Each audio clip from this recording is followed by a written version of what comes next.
সন্দেশখালী রায়মঙ্গল নদীতে ফাটল আতঙ্কে সাধারণ মানুষ। সন্দেশখালী 2 নম্বর ব্লকের রজনীঘাট থেকে দাসপাড়া পর্যন্ত বেহাল নদী পার একাধিক জায়গায় নদীর বাঁধে ফাটল আতঙ্কে সাধারণ মানুষের দাবি, কবে এই নদী বাঁধ কংক্রিটের হবে? শক্তপোক্ত না হলে বড় ঝড় আসলে নদী ভাঙ্গনের আতঙ্ক রয়েছে।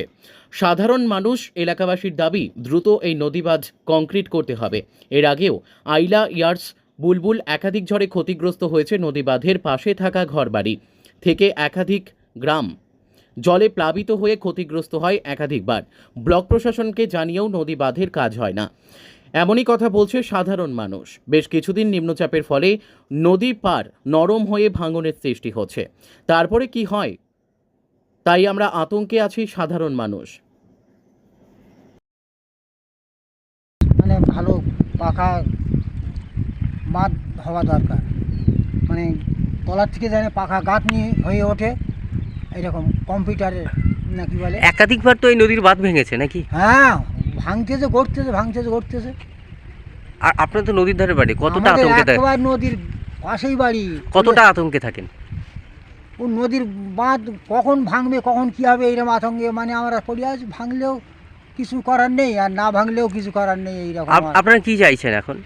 আমরা চাচ্ছি যে নদীর বাঁধটা ভালো হোক, ভালো থাক, সবাই বাস করবে, আমরা বাস করবো, আরও গ্রামের লোক সবাই বাস করবে, হাঁটবে। আপনার নাম কি রয়েছে? আমার নাম উপেন মণ্ডল।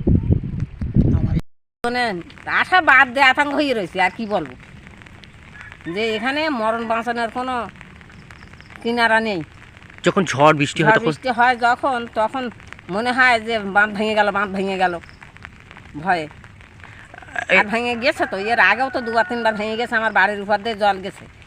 এখনও পর্যন্ত ওই খোর হয়ে গিয়েছে। যারা মাটি দিতে আসে তারা ঠিক মতন মাটি দেয় না, তারা কি করে, কোল খুঁড়ে দেয়, রাস্তার কোলে খুঁড়ে রাস্তায় ছিমছাম করে মাটি দিয়ে যায়। সেই ফাটাফুটো কোনোটাই বন্ধ হয়। এই এখন বৃষ্টি হচ্ছে, কতটা অসুবিধা মনে হচ্ছে? খুবই অসুবিধে, জীবনে টানাটানি, আর কি বলবো। যখন ঝড় হয় তখন কি করে? আরও ভয়। যখন শোনেন যে একটা কোনো ঝড় আসবে তখন আর মরণ ছাড়া পথ নিয়ে এই মনে করে থাকি, আতঙ্ক হইয়ে। কোন নদীর এটা? এটা রায়মঙ্গল নদী। আপনার নাম কি রয়েছে? সুভদ্রা মণ্ডল।